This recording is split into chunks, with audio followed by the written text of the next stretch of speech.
Guest Boro Fan TV, I'm outside the Riverside. I have AJ2 with me. We drew 1-1 with Derby County. AJ? Yeah. Was it worth it the second half? Do you think we'd done enough to get a point? Yeah, I think the second half was a lot better than the first half. It was like pure just went through them again. But like I say, we just had Nottingham Forest. I thought first half, I was going to say to you at the end of this game, just play that interview from Nottingham Forest game because nothing changed, but second half it did change. I thought we were a lot more positive with the ball and Boro tried things, and eventually, you know, towards the end, 84th minute, we actually got the goal. And, you know, whether or not it was a goal of the season from the Derby County centre-back with the amazing volley that he scored, regardless of that, listen, it's 1-1, it's a point, and at the end of the day, we've got the score right in the side of the van again. Me, because I said 1-1, but you know, that's just kind of the way I sort of thought it'd go, because, you know, we knew what Derby were going to bring to us. You know, we knew that they had quality players in their team with a lot of flair, a lot of pace. And we knew that they all passed the ball quickly, and it was to be expected. But first half, yeah, Boro weren't there, and I think that's because maybe he's allowed Derby on the ball a bit too much. I mean, at one point we only had 8% possession, which is a joke at home. But you know, Boro, second half, Boro made a few changes early. Tony Pulis did, should I say? And you know, eventually. Do you feel them changes just after half time? Do you think they should be made at half time rather than, do you know what I mean? 5 minutes in and making the substitution? You would think so. As soon as I seen Brentford getting changed, I thought, hang on a minute, it's the 48th minute. You just come out for half time. Should have made them there and then, but you know, whether that was a bit of intent for the players, say, look, I ain't messing about. I actually want to get out of the game, and that's why he made the subs. But it's good that he made the subs because in the end, it paid off for us. Britt doesn't look happy at all at the moment, AJ. It's sad. It's sad to see that striker look so sort of depressed.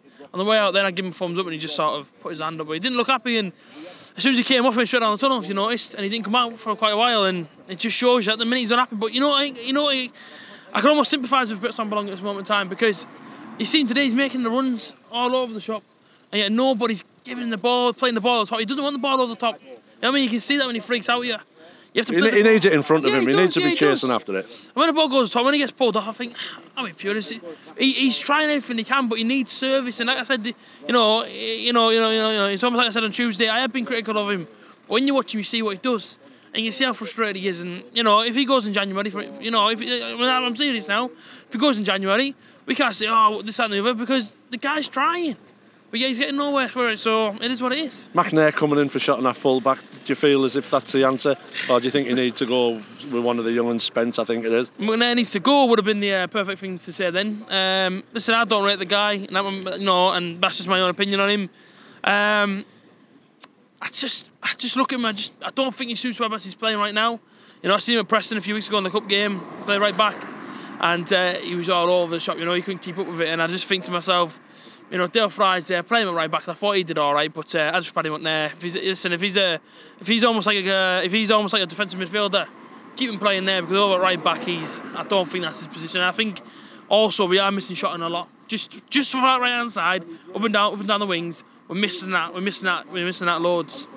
We're surprised to see Besic go off again when we need a bit of creativity. Obviously, he brought Braithwaite on, but then he takes a bit of creativity out the midfield. Yeah, listen, absolutely. I mean, as soon as he came off, people were booing. You know, I could just see a slight booze on me, and I thought that's true. That because Besic, I thought was trying in the first half. You know, he's getting the ball, he's trying to go forward. Why didn't he shoot?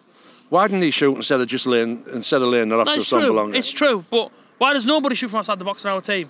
Why is that the most frustrating? You know what I mean? Why is that so frustrating to do? Nobody does it, and I said it before. We build arches around the penalty box, and we put balls in and balls in. Yeah, but when you're one-on-one with a keeper, AJ, you pay the pound, you take the chance. Yeah, listen, absolutely. Listen, when he's got it, I've got to put my arms in the air. I think he's going to, you know what I mean? Is it really that hard to just get the ball and put into the top bin for near to the box with no goalkeeper in the back of the goal? I don't think it is, but listen, Besic, you know, when he came off, I was disappointed. I was disappointed in the substitutions, but listen, at the end of the day, they paid off, didn't they? Because of course, but obviously got the point from it. So Darren Randolph, our main man today. Yeah, listen, the guy's unbelievable. I said it since he signed for us. £5 million. He's West Ham's number one, and he came down to the Championship. He didn't have to come to us. You know what I mean? Do you know what I mean? Darren Randolph was the number one at West Ham. For £5 million, he came in. It's an absolute bargain. The guy's a cat. And for their shot at the ad after they scored, and he was going to go into that bottom corner, he got down for it, and then he come off his back again to go out for a corner. That sort of stuff there you don't get from Randy Lonergan or from a flipping Nadder or Dimmy or whatever. But I thought he was spotting today, Darren Randolph, and I thought he was our man of the match. I thought he kept us in the game so many times today.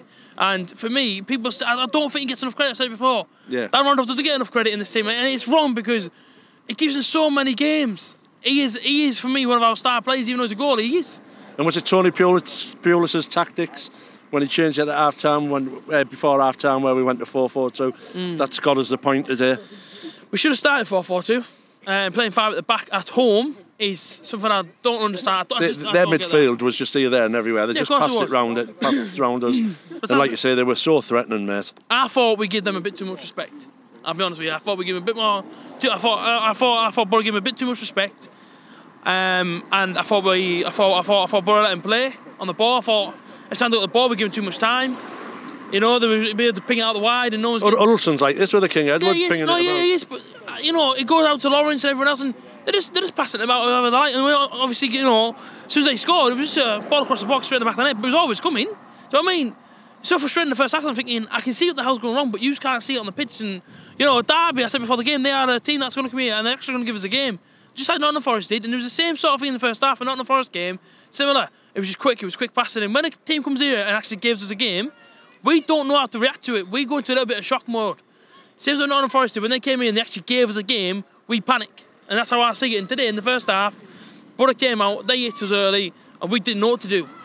It's just lucky that Boro kept going and going and going, and then, of course, like you say, struggled up with the own goal. And, you know, if we would have got beat 1-0 today, would I have been angry? Yeah, of course I would have been, because, you know, we, as I said on Tuesday night, we do have the ability to beat teams in this league.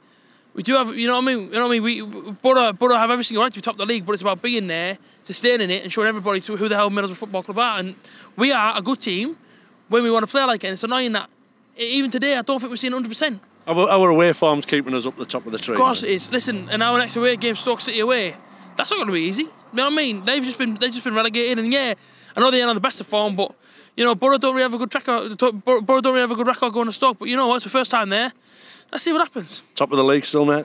Top of the league, and hopefully, Nottingham Forest, I talk rank if I get on my knees down, pray to you, mate. Please, oh please, beat them scummy gets from Leeds. Nice one. Hey, JT. Nice one. Thanks for coming on Boro Fan TV.